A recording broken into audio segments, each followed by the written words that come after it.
తెలంగాణ ప్రజలందరికీ నమస్కారం. తెలంగాణ ఏర్పడ్డ తర్వాత మరి ముందుగా ఇక్కడ ధర్నా చౌక్ ఎత్తేసారు. ధర్నా చౌక్ ఎత్తేసిన తర్వాత కోర్టు ఆదేశాలతోనే తిరిగి ధర్నా చౌక్ని ఇక్కడ మనం తెచ్చుకున్నాం. ముఖ్యంగా కాంగ్రెస్ పార్టీ రేవంత్ రెడ్డి గారు అధికారంలోకి వచ్చిన తర్వాత, ముఖ్యమంత్రి రేవంత్ రెడ్డి గారు అయిన తర్వాత మరి ఆ ప్రగతి భవన్ దగ్గర ఉన్న కంచె తొలగించిండ్రు. మరి దానికి బీసీ నాయకుల పేర్లు పెట్టిండ్రు. మరి ఇక్కడ ఇక ఎప్పుడంటే అప్పుడు ధర్నా చేసుకోవచ్చు అని చెప్పిండ్రు. పర్మిషన్లు కూడా అవసరం లేదు, మామూలుగా ఇంటిమేషన్ ఇస్తే సరిపోతుంది. కానీ ఈరోజు మేము ప్రజాస్వామ్య యుతంగా ప్రభుత్వాన్ని మేము గౌరవించి, చట్టాన్ని గౌరవించి, నేను 28వ తారీఖు జనవరి 2025 రోజున నేను పోలీస్ పర్మిషన్ కోసం పెట్టిన 48 గంటల peaceful fast dharna with the support of civil societies and organisations 3వ తారీఖు ఫిబ్రవరికి వెళ్ళి 4వ తారీఖు సాయంత్రం, అంటే ఇవాళకి వెళ్ళి రేపు సాయంత్రం వరకు అని పెట్టిన తర్వాత వాళ్ళు నాకు ఎక్నాలెడ్జ్మెంట్ ఇచ్చిండ్రు. ఇచ్చిన తర్వాత మళ్ళా నేను 1వ తారీఖు కలవమన్నారు. 1వ తారీఖు గిరణ్ని పంపిస్తే ఆయన దినమంతా కూర్చోబెట్టి సాయంత్రం మేమే ఫోన్ చేస్తామన్నారు. మరి రాత్రి సిఐ గారు ఫోన్ చేసిండు నాకు, దొమ్మలగూడ సిఐ గారు ఫోన్ చేసి, మీకు 1 డే అయితే ఇస్తాము, సరే అనంత సరే 1 డే అయితే అట్నే కానీ అనుకున్నా పర్మిషన్ కోసం వేసి చూస్తున్నా. ఇగో దాదాపు పాంప్లెట్స్ మొత్తం కొట్టిపించిన, మొన్న పోస్టర్స్ పంపిణీ చేయించిన, పోస్టర్స్ మొత్తం అంతా అతికేపించారు. దాదాపు 2000 పోస్టర్లు, 50,000 పాంప్లెట్స్ మొత్తం పంపిణీ అయిన తర్వాత విద్యార్థులందరూ ఇక వరంగల్ కిలో చాలా మంది కూడా రెడీ అయిన తర్వాత నేను మధ్యాహ్నం నేను బయట హోటల్ కా నిలబడితే హోటల్ కాడ నాకు లవ్ లెటర్ తెచ్చిచ్చారు. పోలీసులు లవ్ లెటర్ తెచ్చిచ్చారు. ఈ లవ్ లెటర్లు ఏముందంటే, అంటే భయంకరంగా లవ్ లెటర్ అని అంటే ఎంత తెలంగాణ ఉద్యమకారులను ఎంత ప్రేమిస్తున్నారో, వాళ్ళకి ఎంత ప్రేమ ఉన్నదో ఉద్యమకారులు అంటే. అనిగో నాకు మామూలుగా మీకు పర్మిషన్ ఇవ్వపో అని అంటే అయిపోవు, కానీ రీజన్స్ ఎంత సిల్లీగా ఉన్నాయంటే, the applicant in his applications are mention 1000 members. ఇక ఇలా 1000 మెంబర్స్ అని రాసిన అనబ్బా మీ దగ్గరనే ఉన్నది. ఇది చూపి 1000 మెంబర్స్ అని ఉండదు, 1000 మెంబర్స్ అని వెనక పేరు 1000 పేపర్స్ అని ఉందా ఇక్కడ. ఈడ కానీ దగ్గర క్లోజప్ లగా చూసుకోండి జర. ఫస్ట్ పేజ్లో కానీ 1000 మెంబర్స్ అని రాసిందా. నాకు రిప్లై ఇచ్చేటప్పుడు జాగ్రత్త, అందరికి ఎల్లయ్య మల్లయ్య పోషయ్యకి ఇచ్చిన రిప్లై అందరికి ఇచ్చిన నాకు ఇస్తాను నడవదు అక్కడ. అర్థమైందా? 1000 మెంబర్స్ ఎక్కడ రాసిందా, ఏడ రాయాలి. రాయనప్పుడు మరి మీరెట్లా 1000 మెంబర్స్ అని రాసినావు? ఎవరిని అవలగానం చేయడానికి రాసినావు? ఎవరిని రాంగ్ రూట్ లో తీసుకపోయి రాసినావు? ఇవాళ సివి ఆనంద్ గారు చరిత్ర చెప్పబోతున్నా. సివి ఆనంద్ గారు ఏం డ్యూటీ చేసినా కూడా చెప్తా. అర్థమైందా? ఆయన ఎంత సిన్సియర్ ఆఫీసర్ కూడా చెప్తా. 1000 members of participants who are going to take part in the sole set peaceful protest as per the intelligence reports. బక్క చేసిన ఒక దొంగ, బక్క చేసిన ఒక 420, బక్క చేసిన ఒక క్రిమినల్ అన్న టైప్ లా as per the intelligence report వాళ్ళు ఇచ్చిన రిపోర్టు అంటే ఈయన రాసు. The organisation planning to mobilise large number of participates. ఏడ కనబడ్డారు? ఏ ఇంటెలిజెన్స్ వాళ్ళు కనబడ్డారు? ఏడ కనబడ్డారు? నేను తెలియని ఇంటెలిజెన్స్. ఆ ఇంటెలిజెన్స్ వాళ్ళకు నేను ఎంత మంది మొబైల్ చేసే వాళ్ళు తెలియదా? లార్జ్ నంబర్ ఆఫ్ జనాలందరూ తీసుకొచ్చి హైదరాబాద్ భయక్రాంతులుగా క్లియర్ చేస్తామనే టైప్ లా ఈరోజు నేను దీన్ని తప్పు నేను హోంమంత్రిని సిబి ఆనందనే పడతా. ఇంత డీసీపీ గారిని ఏసీపీ గారిని నేను ఎవరిని తప్పు పట్టా. ఎందుకంటే ఇదంతా ఆయన కనసాలనే నడుస్తుంది. ఆయన అంతా ఎవరికి విఐపి పాలిటిక్స్ విఐపి వాళ్ళకు తాబేదారు లెక్క పనిచేస్తారు ఆయన. The proposed peaceful protest at Dharna Chowk with such a large gathering mobilize would definitely cause traffic obstruction. ఇక్కడ ట్రాఫిక్ ఏముందా అబ్స్ట్రక్షన్ కానికి? ఏముందా చెప్పు? ట్రాఫిక్ అబ్స్ట్రక్షన్ అంట, పబ్లిక్ న్యూసెన్స్ అంట. పబ్లిక్ ఏమున్నారు ఇక్కడ న్యూసెన్స్ కానికి? ఒకసారి కెమెరా రోడ్ పైన కూడా చూపింది తప్ప. నాయిస్ పొల్యూషన్ అంట, disturbance to the free flow of traffic and cause enormous inconvenience to the road users, employees and particularly the sick and old who require urgent medical assistance. ఇదేనా main road? ఇది CV Anand గారు ఇదేనా main road? ఇది ఇక్కడ ఇవన్నీ జరగడానికి ఏదైనా main road? ఇది ఇక్కడ ధర్నా చౌక్ అని ప్రత్యేకంగా ఎందుకు ఏర్పాటు చేసిండ్రు? ధర్నా చౌక్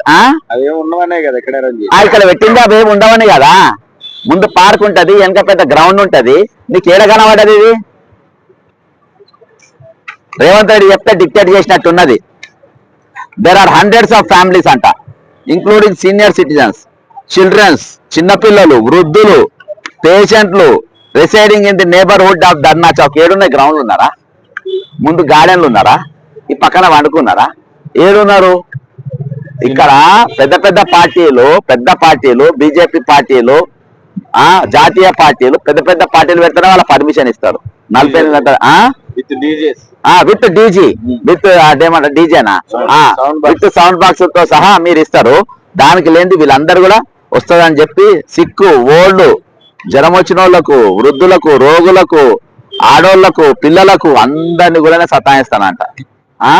మళ్ళా as a such a large gathering would result in severe traffic congestion and choking of an important Galima X Road junction, Indira Park toward Mushirabad side and Sikandrabad side.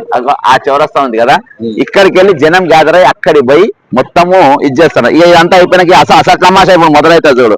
అంటే నేను ఎంత సంఘ పెద్ద విద్రోహ శక్తినో, నేను ఏదన్నా చేయగలుగుతా అనేది ఇప్పుడు అసలు దుకాణం ఇప్పుడు మొదలైతే చూడు. In such a programme is permitted to be held. The number of participants may gather into large number who may surge towards to the vital installations. ఎక్కడెక్కడికి పోతారంటే ఇక్కడికి వచ్చిన వాళ్ళు దాడి చేసే అవకాశాలు ఉన్నాయంట. ఇంటెలిజెన్స్ రిపోర్ట్ ఇచ్చినారు, తెలంగాణ ఇంటెలిజెన్స్ రిపోర్ట్. సెక్రటరియట్ మీద దాడి చేసే అవకాశం ఉందంట. నవ్వండి తిట్టనని తిట్టుండ్రప్ప. సెక్రటరియట్ మీద దాడి చేస్తానంట, చేపిస్తానంట. ఎస్ఎన్ఎం మీద దాడి చేపిస్తానంట. కలెక్టర్ ఆఫీస్ మీద దాడి చేపిస్తానంట. జిహెచ్ఎంసీ మీద దాడి చేపిస్తానంట. ఇది పత్రాలతో పాటు ఏమైనా ఆయుధాలు పంచరా? ఏమో మరి అది వాళ్ళే చెప్పాలి. Intelligence report.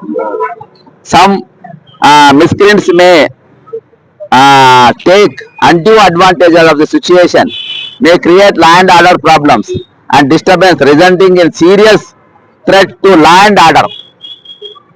నాకు ఇంగ్లీష్ వస్తే కాదు బతికిపోయిన, అదే రేవంత్ రెడ్డి అయితే చదవలేక కావచ్చు. Law and order and may lead to violence and damage of private and public properties in and around the exhibition grounds. ఇక్కడికైనా కాదంట, ఎగ్జిబిషన్ గ్రౌండ్ దాకా పోతామంట. అరే నేను అబద్ధం ఆడుతున్నా నానబ్బా. ఇక ఇది డీసీపీ సంతకం పెట్టి ఇక్కడికి వెళ్ళి properties around the exhibition ground Nampally దాకా పోయి అక్కడ ఉన్న ప్రాపర్టీలు కూడా ఇది అవి నేను నవ్వాలనా, ఏడవాలనా, బయలవాలనా, నేను ఏం చేయాలి చెప్పు? ఇదంతా అయిపోయినాక ఇక లాస్ట్ సంతకం పెట్టే ముందు కూడా 4 లైన్లు రాసింది, ఎందుకైనా మంచిది అని. నవ్వులాట అయిపోయింది. In view of the above, the request of the applicant to conduct peaceful protest from 3/2/2025 to 4/2/2025 from 10 AM to 5 PM at Dharna Chowk, Indira Park, Hyderabad, hereby cancelled in the interest of law and order, maintenance public order and the prevailing security scenario. కాబట్టి ఇందు మూలంగా ఇవన్నీ దాడులు జరిగే అవకాశాలు జల్సన్ గారు చేపించే అవకాశాలు ఉన్నందువల్ల మేము ఈ 2 రోజులు అంటే 48 గంటల పాటు ఇచ్చే దీక్షను మేము ఉపసంహరించుకుంటామని అంటున్నాం. నేను చెప్తున్నా సిపి గారు, ఇక్కడ ఎవరు కూడా పర్మిషన్ ఇవ్వద్దు. నువ్వు నన్నే ఒక శాంతియుతంగా నేను ఎప్పుడైనా కంప్లైంట్లు ఇస్తే ప్రజాస్వామ్య బద్దంగా ఇస్తా. ఇదేంటిది? టీజీపీఎస్ చైర్మన్ గారికి ఇచ్చిన, ఏమని ఇచ్చిన, గ్రూప్ 1 ఎగ్జామ్లలో మీరు తెలుగు సిలబస్ ధన్మన్ మార్చిందని చెప్పి ఒక ముద్ర ప్రజాస్వామ్య బద్దంగా ఇచ్చిన. ఓకేనా? ఇగో నేను ఆనా ఇక ధర్నా పర్మిషన్ ఇవ్వలేగా ఎంతసేపు అని ఉంటా. పర్మిషన్ ధర్నా చేస్తలేం కదా. మీకు శాంతి భద్రతలు వీళ్ళు చెప్పినప్పుడు శాంతి భద్రత అవగాహన చేసినా, మీరు చెప్పినప్పుడు నేను అసెంబ్లీకి దాడికి పోయినా, మీరు ఇక్కడ ఖైరంలో రాసినట్టు సెక్రటరీ దిక్కు దాడికి పోయినా, ఎగ్జిబిషన్ దిక్కు దాడికి పోయినా, అప్పుడు నన్ను అరెస్ట్ చేయండి. నేను ఇక్కడ కదులుతాడు కదా, రాసింది కదన్నా. ఆఫీసర్లు అడుగుతారు వాళ్ళు. ఎంతసేపు అని ఉంటా నేను ఇక్కడ, ఎంతసేపు అని ఉండొచ్చు నేను. నా ఇష్టం వచ్చినంతసేపు ఉంటా. అది కూడా అడగన్నా ఏంటి? అయితే చట్టబద్ధమైన జాబ్ క్యాలెండర్ వెంటనే అమలు చేయాలి. ప్రతి సంవత్సరం జనవరి 1న జాబ్ క్యాలెండర్ ప్రకటించాలి. రాహుల్ గాంధీ హామీ ఇచ్చిన 2 లక్షల ఉద్యోగాలను వెంటనే భర్తీ చేయాలి.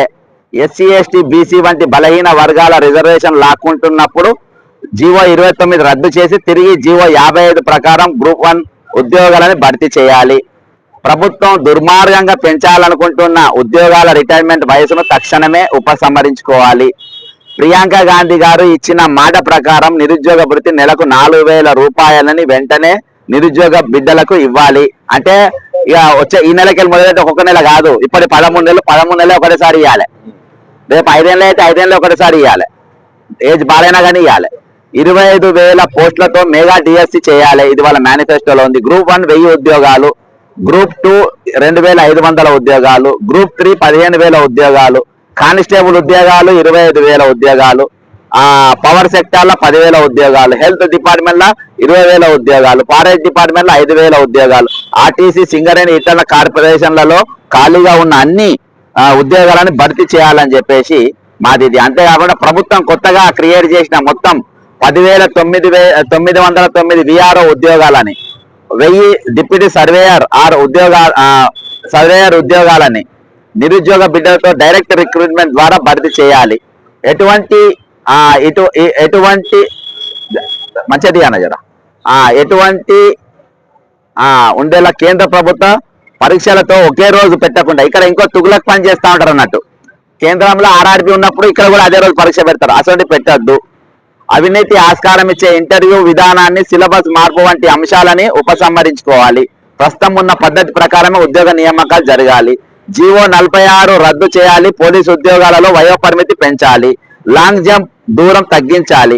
తెలంగాణలోని అన్ని యూనివర్సిటీలలో ఖాళీగా ఉన్న ప్రతి ఉద్యోగాన్ని అదే విధంగా యూనివర్సిటీల అభివృద్ధికి ప్రతి సంవత్సరం ప్రత్యేకంగా 1,000 కోట్ల రూపాయలు కేటాయించాలి. తెలంగాణ రాష్ట్రం ఏర్పడ్డదే ఉద్యోగాల కోసం. కాబట్టి ప్రైవేట్ సెక్టార్లో ఉద్యోగాలు 75% తెలంగాణ బిడ్డలకు దక్కేలా చట్టం చేయాలి. ప్రతి మండలంలో స్కిల్ డెవలప్మెంట్ సెంటర్స్ ఏర్పాటు చేసి నిరుద్యోగులకు శిక్షణ ఇవ్వాలి. జాబ్ క్యాలెండర్ అమలుకు ముందే ప్రతి నియోజకవర్గం అంబేద్కర్ నాలెడ్జ్ సెంటర్ను ఏర్పాటు చేయాలి. వసతి సౌకర్యం కల్పించాలి. నిరుద్యోగుల కోసం ప్రత్యేకంగా కార్పొరేషన్ ఏర్పాటు, ఎలాంటి కొలాటరీ లేకుండా వాళ్లకు రుణాలు అందే విధంగా చేయాలని. ఈ పాపాలన్నీ ఇవన్నీ పాపాలంట. ఈ పాపాలు ఇవన్నీ పాపాలు, ఇవన్నిటి కోసం అన్ని కూడా అడగరానివి, ఇవన్నీ అడగద్దు. ఈ పాపాలు ఇవి నేరాలు, ఇవి ఘోరాలు, ఇవి టీవీలలో పెద్ద టీవీలలో 9:30కు వచ్చే నేరాలు ఘోరాలు చూపించేటువంటి కార్యక్రమాలు ఇవి. కాబట్టి మేము పర్మిషన్ ఇవ్వమని చెప్పేసి వాళ్ళు చెప్పిండ్రు. ఓకేనా? అక్కడ దాకా. ఇక ఇప్పుడు నేను చెప్పిన మరి అబద్ధమో నిజమో కదా అవన్నీ మరి ప్రియాంక ఇవన్నీ కాంగ్రెస్ పార్టీ వాళ్ళు ఇచ్చినాయి. ఇదంతా కాంగ్రెస్ పార్టీ ఇచ్చినాయి. ఒకరి మీద ఒకరు వరించి ప్రియాంక గాంధీ వచ్చింది. ప్రతి నెల 4,000 రూపాయలు ఇస్తామని చెప్పింది. మీరు నౌకర్ల అప్లికేషన్ కోసం పెట్టి అప్లికేషన్ పైసలు కూడా అవసరం లేదని చెప్పింది. యూత్ డిక్లరేషన్ ప్రత్యేకంగా దుకాణమే పెట్టిన, మీరు పెట్టిన దుకాణమే. ఇప్పటికి నిరుద్యోగులకు ఇస్తామని చెప్పేసి మీరు మొత్తం పచ్చి మోసాలు చేసిండ్రు. కాబట్టి ఈ డిమాండ్స్ పెట్టి మీరు అడిగిన డిమాండ్స్ ఏమైనాయని చెప్పి చూపించి ఇది పెట్టినాం. ఓకేనా? ఇది నేను ఇక్కడికి ఆగలే, ఎందుకంటే అక్కడ ఆగుతాయి. ఇది నేను రాష్ట్రపతి దగ్గర పోయినా. 8వ తారీఖు 3 జనవరి న్యూ ఇయర్ కాగానే బొకే తీసుకొని పోయినా రాష్ట్రపతి గారి దగ్గర. పోయి ఏమడిగిన అంటే ఇట్లా రాహుల్ గాంధీ గారు, ప్రియాంక గాంధీ గారు ఇక్కడికి వచ్చి మాకు మోసం చేసిండ్రు, మాకు ఇస్తామన్న నౌకలు మాకు ఇయ్యలేదు, పైగా ఇక్కడ 49 మంది విద్యార్థులు చనిపోయినరు, ఇక్కడ 83 కేసులు ఉన్నటువంటి ఒక క్రిమినల్ ఈ రోజు రాష్ట్రాన్ని పాలిస్తుండు అని చెప్పేసి ఈ రోజు బాజాప్తా రాష్ట్రపతికి ఇక్కడ ప్రభుత్వం సస్పెండ్ చేయాలని చెప్పేసి రాష్ట్రపతికి ఇచ్చిన. ఇది చీఫ్ ఎలక్షన్ కమిషన్ కి ఇచ్చిన. రాహుల్ గాంధీ గారు, ప్రియాంక గాంధీ గారు ఇద్దరు వచ్చి మాకు అబద్ధం చెప్పి మాకు మోసం చేసిండ్రు, తక్షణమే వాళ్ళ మీద యాక్షన్ తీసుకోవాలని చెప్పేసి రాహుల్ గాంధీ, ప్రియాంక గాంధీ గారి మీద నేను జాతీయ ఎలక్షన్ కమిషన్ కంప్లైంట్ ఇచ్చిన. ఎందుకంటే వీళ్ళ మేనిఫెస్టో చూసి మేము నమ్మినాం. ఇప్పుడు చెప్పిన అన్ని వాళ్ళు ఇస్తామంటే నమ్మినాం. కాబట్టి ఇది ఎలక్షన్ కమిషన్ లో ఇచ్చినటువంటి దుకాణం. ఓకేనా? ఇదంతా అయినాక ఇది ఇది ఒరిజినల్. ప్రభుత్వానికి చేత కాకుంటే, ప్రభుత్వం గాజులేసుకొని కూర్చుంటే వాళ్లకు ఏ దాంట్లో ఎన్ని పైసలు దొరుకుతాయి, మూసీ కడితే మాకు కమిషన్లు వస్తాయి, లేకుంటే కాళేశ్వరం ఇంకొక భాగం తీసుకుపోయి మాకు కమిషన్లు వస్తాయి, మేము కోడంగల్ లిఫ్ట్ ఇరిగేషన్ కడితే మాకు కమిషన్లు వస్తాయి, ఆర్టీసీని ప్రైవేటైజేషన్ చేస్తే మాకు కమిషన్ వస్తాయి, మేఘా కృష్ణారెడ్డిని తీసుకొని వచ్చి క్లీన్ చిట్ ఇచ్చి మధ్య కమిషన్లు వస్తాయి. కాబట్టి మేఘకు నౌకర్లు ఇస్తే మాకు కమిషన్ రావు. కాబట్టి మేము జాబ్ క్యాలెండర్ ఇప్పుడే ప్రకటించామని 13 నెలలైంది. ఇవాళ తగ్గాలి. ఈ ప్రభుత్వాన్ని చేత కాకుండా మేమే జాబ్ క్యాలెండర్ తయారు చేసినాం. ఏ డిపార్ట్మెంట్ లో ఎన్నెన్ని ఖాళీలు ఉన్నాయి, మొత్తం A to Z ప్రతి డిపార్ట్మెంట్ వైజ్ గా ఉన్నటువంటి 3,67,000 పోస్టు ఖాళీగా ఉన్నాయని చెప్పేసి మేమే జాబ్ క్యాలెండర్ తయారు చేసి ప్రభుత్వానికి ఇచ్చినాం. ఇన్ని ఇచ్చిన తర్వాత మేము మాకు మీరు ఏదైతే ఆ హామీలు ఇచ్చిండ్రో ఆ హామీలు నెరవేరుస్తలేరు. మేము ఇదివరకు 12 రోజులు దీక్ష చేసిన, 12 రోజులు దీక్ష చేస్తే మీరు స్పందించలేదు. 48 గంటల దీక్ష ఇక్కడ చేస్తా, మీరు పర్మిషన్ ఇవ్వండి. అప్పుడు కూడా పర్మిషన్ ఇవ్వకుంటే ఇంటికాడ చేస్తున్నా అని అన్నారు. రేవంత్ రెడ్డి అనేటోడు ఏమన్నాడంటే, నేను నా పరిస్థితి ఎట్లుందని అందరికీ తెలుసు, ఆయన రోజు తిని కూర్చుంటుండ్రు అని చెప్పి రేవంత్ రెడ్డి భజన పరులు అందరూ చెప్పిండ్రు. మరి ఎందుకు నేను ఇన్న దీక్ష కూర్చుంటే నా చుట్టూ పోలీసులు పెట్టుండ్రి అని చెప్పి ఇలా కూర్చున్నా. దాన్ని కూడా నేను ఏం పెట్టినా, నిరుద్యోగులు, అమరులైన నిరుద్యోగులు ఎవరెవరు, సంగీత, ప్రవళిక, బోడ సునీల్, ప్రాంగణం, ఇందిరా పార్క్ అని చెప్పి దీనికి నామకరణం చేసి ఇక్కడ మేము ఈ పోస్టర్లు దాదాపు ఒక 5-6 వేల పోస్టర్లు మొత్తం అన్ని కోచింగ్ సెంటర్ దగ్గర వేసి విద్యార్థులందరూ కూడా రెడీ అయిన తర్వాత ఈ రోజు నిన్నటి దినాన ఇప్పుడు నేను చూపించిన కారణాలన్నీ చూపించి ఇది చేసిండ్రు. ఇక సివి ఆనంద్ గారి కథ ఒక 2 నిమిషాలు మాట్లాడుకోవాల్సిన అవసరం ఉంది. ఎందుకంటే తెలంగాణ ప్రజలకు ఇప్పుడు ఆఫీసర్ల గురించి తెలియకుంటే కూడా ఇబ్బందే. గత ప్రభుత్వంలో సిపిగా పనిచేసిండు ఆయన. నాకు పర్మిషన్ ఇవ్వలే, నా మీద 6 నేరాలు మోపిండు కదబ్బా. అసెంబ్లీలో పోతా, ఎగ్జిబిషన్ కాడికి పోతా, ఎగ్జిబిషన్ల కార్లు వల్ల కొడతా, బస్సులు వల్ల కొడతా, అలా సామాన్లు అన్ని ఖాళీ చేసినప్పుడు నా మీద రిపోర్ట్ రాసిన మరి ఆయన గొప్పతనం కూడా నేను చెప్పాలి కదా. ఆయన సివి ఆనంద్ గారు విజయవాడ కమిషనర్ గా పనిచేసిండు.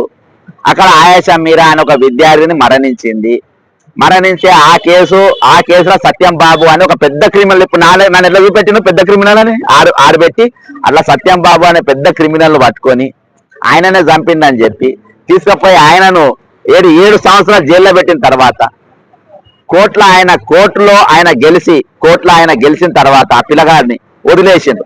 ఇయాటి వరకు దానికి ఎవరెవరు ఉండే, ఆయేషా మీరా కేసులో పోలీసు అధికారులు సివి ఆనంద్ ఉండే, ఇల్లు కూడా కొడుతున్న రంగనాథ్ ఉండే, వీళ్ళిద్దరు కలిసి పట్టుకొచ్చి పెట్టి ఇవాళ దాకా పెట్టాలి. అది నీ ట్రాక్ రికార్డ్ నంబర్ 1. రెండవది పేపర్ లీకేజ్ అప్పుడు ఒక సిట్ అని వేసిండ్రు. ఆ సిట్కు జైలు శిక్ష పడ్డటువంటి AR శ్రీనివాస్ అనే ఆయన పెట్టిండ్రు. ఆయనకు జైలు శిక్ష ఇప్పుడు కూడా ప్రభుత్వం తీసుకొచ్చిన విజిలెన్స్ లేదా పెట్టింది, రిటైర్ అయినా కూడా లాబింగ్ చేస్తే ఆయన తీసుకొచ్చుకొని పెట్టుకున్నారు. ఇవాళ వరకు దాని రిపోర్ట్ ఏంటో చెప్పలే. గొర్రెల స్కామ్ లో ఈయననే ACB డైరెక్టర్. గొర్రెల స్కామ్ లో ఒక ST క్యాండిడేట్ తీసుకుపోయి అరెస్ట్ చేసిండ్రు. ST క్యాండిడేట్ ను MDగా, అంటే ఆయన 50,000 యూనిట్లు 3,50,000 యూనిట్లు పంపిణీ చేసినటువంటి లక్ష్మారెడ్డినేమో వదిలేసి ఇవాళ దాకా ముట్టుకోలే. ఇవాళ దాకా లక్ష్మారెడ్డి ఆయనతో ముట్టుకోలే, టచ్ చేయలే. ఇది ఆయన చరిత్ర. ఇక మొన్న పెద్ద సంఘటన జరిగింది. అల్లు అర్జున్ అంటే ఈ తొవ్వలనే పోయిండు. ఈ తొవ్వలో పోకుండా సినిమా పోయిండు. పోతే వాళ్ళు తొక్కిసలాట ఆడి అల్లు అర్జున్ ఆమె తొక్కి చంపుండ్రి, ఆ పోరగాను వాణి కూడా దొక్కుండ్రి అని చెప్పి ఆయననే చంపించినట్టుగా ఆయన నేనే కంప్లైంట్ ఇచ్చిన. నేను ఏ పరంగా ఇచ్చినానంటే చంపిన తర్వాత వాళ్ళు చచ్చిపోయినాక పరామర్శించే మానవత్వం లేనివాడని నేను ఇచ్చిన. కానీ వీళ్ళు అట్లా కాదు, ఒక సురభి నాటకం స్టేజ్ చేసిండ్రు. సీఎన్ రమ్మన్నారు, నువ్వు కాపాడికి ఏమేమి చేసినావో చెప్పుమన్నాడు. ఆయన కాపాడికి లాస్ట్ వరకునే ప్రయత్నం చేసినా అన్నాడు. చూసిందా, ఇప్పుడు అల్లు అర్జున్ మనం ఇమీడియట్ గా జైల్లో పెట్టాలి అని చెప్పి కేసు పెట్టి ఇది చేసిండు. యాక్చువల్ గా అల్లు అర్జున్ ప్రోగ్రామ్ ఆర్గనైజ్ చేయలే, అల్లు అర్జున్ ఒక కారణం. ఓకేనా, ఇక్కడ కిషన్ రెడ్డి ట్యాంక్ బండ్ల మంత్రి కిషన్ రెడ్డి అనేటోడే ప్రోగ్రామ్ ఆర్గనైజ్ చేసిండు. మంత్రి కిషన్ రెడ్డి అనేటోడే జనాన్ని పిలిచిండు. మంత్రి కిషన్ రెడ్డి అనేటోడు అక్కడ ఫైర్ వాళ్ళ పర్మిషన్ తీసుకోలేదు, ఫైర్ డిపార్ట్మెంట్ అలా పోలీస్ పర్మిషన్ తీసుకోలే. అలా పటాకులు కాలసం వల్ల నీకు అలా పిల్లలు 2 చచ్చిపోయాడు. ఒక ఆయన ఆంధ్రాన్ని చచ్చిపోయాడు, ఒక లోకల్ అయినా చచ్చిపోయాడు. ఇయాల్టి వరకు ఆయన మీద కేసు లేదు, ఇయాల్టి వరకు ఆయన మీద FIR చేయలే. మిస్టర్ సివి ఆనంద్ దీనికి సమాధానం చెప్పాల్సిన అవసరం ఉంది. నువ్వు ఏం డ్యూటీ చేస్తావు, నువ్వు ఏం నీ నౌకరు ఏంటి, నీ కథ ఏందో, ఇది కథ నీ స్టోరీ. గత ప్రభుత్వంలో CP ఉంటావు, ఈ ప్రభుత్వంలో CP ఉంటావు. ఎందుకుంటావు నువ్వు, ఎట్లుంటావు నువ్వు, ఏ లాబింగ్ చేస్తే ఉంటావు, ఎంత స్ట్రిక్ట్ ఆఫీస్ డ్యూటీ చేస్తే నువ్వు ఉంటావు. VVIP కల్చర్, నువ్వు VVIPను సపోర్ట్ చేసే ఆఫీసర్. నువ్వు ఆయేషా మీరా కేసులో VVIPలు క్రిమినల్స్ కాబట్టి నువ్వు అరెస్ట్ చేయలేదు. ఒక అమాయకుని తీసుకుపోయి అరెస్ట్ చేసినావు. సత్యం బాబు అనేతో 7 సంవత్సరాలు జైలుకు పెట్టినావు. కిషన్ రెడ్డి అనేతో మేము కేసు పెట్టాను, ఎందుకంటే వాడు కేంద్ర మంత్రి కాబట్టి. అర్థమైందా? ఇక్కడ అల్లు అర్జున్ పైన చంద్రబాబు నాయుడు గారు ఎత్తు వస్తే దాన్ని పెడతావు. ఇక్కడ నాసరి ఇక దొంగలందరూ పర్మిషన్లు ఇస్తా పెట్టాను. నేను తీర్మాన్ మల్లయ్యకి పర్మిషన్ ఇచ్చిండ్రు. తీర్మాన్ మల్లయ్యకి ఫైనాన్స్ ఎవరు చేసిండ్రు, సుందర్ యాదవ్ అనేటోడు చేసిండు. సుందర్ యాదవ్ ఎందుకు చేసిండు, MLCకి సపోర్ట్ చేస్తానంటే చేసిండు. అలా ఇద్దరు కోటేయమని చెప్పిండట. అర్థమైందా? అసలు వాళ్ళకు లక్షల మందిని పెట్టారు, వాళ్ళేమో బుద్ధిమంతుడు అంట. ఆయన నోబుల్ బహుమతి ఉంది మరి. తీర్మానం వల్ల మంచోడు, ఆయన లక్షల మందితో మీటింగ్ పెట్టుకోనికి మేము పర్మిషన్ ఇస్తాము. ఆయన బుద్ధిమంతుడు, సౌమ్యుడు. గౌతమ్ బుద్ధుని తర్వాత ఆయనంత మంచోడే లేడు. ఆయన రెడ్లను ఒక బూతు తిట్టాడు, ముసలోళ్ళను ఒక బూతు తిట్టాడు. ఆయననే మంచోడు అని చెప్పేసి ఆయన పర్మిషన్లు ఇస్తారు. నేను ప్రజాస్వామ్య బద్దంగా నిరుద్యోగుల తరఫంగా 40 లక్షల మంది నిరుద్యోగులు ఈరోజు తెలంగాణ ఉన్నారు. వాళ్ళ తరఫున మాట్లాడే గొంతులు లేవు. ఆపోజిషన్ లీడర్లు ఈ రోజు వాళ్ళ పరిస్థితుల్లో వాళ్ళు ఉన్నారు. కనీసం మనం మాట్లాడే ప్రయత్నం చేద్దాము. కోర్టులలో టీజీపీఎస్సీల పైన మన పేపర్ లీకేజ్ పైన నేను హైకోర్టులో పిటిషనర్ ప్రతి దానిలో నేను స్పందిస్తా. వీళ్ళ తరపున నిలబడదాం, వీళ్ళ ఉద్యోగాల గురించి మాట్లాడదాం. పిల్లలు ఇక్కడనే అశోక్ నగర్ తెల్లాలేస్తే రోజు కలుస్తారు, నాకు వాళ్ళ ఇబ్బందులు చెప్తూ ఉంటారు. వాళ్ళ తరపున నిలబడతాం, ఒక 48 గంటలు దీక్ష చేస్తే వాళ్ళందరూ వస్తారు, సంఘీభావం తెలుపుతారని చెప్పి నేను పర్మిషన్ చేస్తే నా మీద 6 కారణాలు పెట్టి వీళ్ళు అసెంబ్లీ మీద పోయి దాడి చేస్తారు, సెక్రటరియట్ మీద పోయి దాడి చేస్తారు. అక్కడ ఆగాక జిహెచ్ఎంసీ మీద, హైదరాబాద్ కలెక్టర్ ఆఫీస్ మీద, అక్కడ కూడా మా కడుపు ఆగాక ఎగ్జిబిషన్ గ్రౌండ్ దగ్గర కూడా పోతామండి. ఏమని ఉన్నదా ఆనంద్ గారు, మీకు ఏమని ఉన్నదా? కాబట్టి ఈరోజు మీరు చిన్న గొంతులను, ప్రజా గొంతులను, ప్రజల తరపున మాట్లాడే గొంతులను, దగాపడ్డ ప్రజల గురించి గొంతెత్తే గొంతులను అణగదొక్కడమే మీ పని. అందుకనే ఏ పాలకుడు ఎవరున్నా, నేను అనుకుంటే నిజాం ఉన్నా కానీ నువ్వే కమిషనర్ ఉండు, టీడీపీ ఉన్నా నువ్వే కమిషనర్ ఉండు, నువ్వు ఆంధ్ర పాలకులు ఉన్నా నువ్వే కమిషనర్ ఉండు, బీఆర్ఎస్ ప్రభుత్వం ఉన్నా నువ్వే కమిషనరు, కాంగ్రెస్ ఉన్నా నువ్వే కమిషనరు. కానీ బీఆర్ఎస్ కాంగ్రెస్ మాత్రం ఏది మా పాముంగీసా. కానీ అండ్ల పోస్టులు సంపాదిస్తావు నువ్వు, ఇండ్ల పోస్టులు సంపాదిస్తావు. ఎందుకు సంపాదిస్తావు? మీరు ఏం చెప్తే అది చేస్తా బాస్. ఆయేషా మీరు అలా లేరా వాళ్ళు లేరు, మరి ఎవరిని పట్టుకోవాలి? దిక్కు సక్కి లేనో తీసుకోలేదు సార్. తీర్మానం వల్ల పర్మిషన్ ఇవ్వచ్చు, చాలా మంచి తీర్మానం మీద. తీర్మానం వల్ల బ్లాక్ మెయిలర్ కాదు, గుణవంతుడు, శీలవంతుడు, సౌమ్యుడు, బూతులు తిట్టాడు, ఆయనకి ఇవ్వచ్చు సార్. చాలా మంచి, మీకంటే నాకు బాగా తెలుసా, జడిసాను ఇవ్వద్దు సార్. మీరు ఎట్లా చెప్తారు? నేను ఏమని రాస్తావు? సెక్రటరీ మీద దాడి చేస్తారని రాస్తా, ఎగ్జిబిషన్ మీద దాడి చేస్తారని రాస్తా, జిహెచ్ఎంసీ మీద దాడి చేస్తారని. సత్యం బాబు మీద ఎన్ని కేసులు పెట్టినా అవన్నీ నా మీద పెడతా సార్ నేను. అందుకనే నీకు పోస్టింగ్ ఇస్తాను బాస్.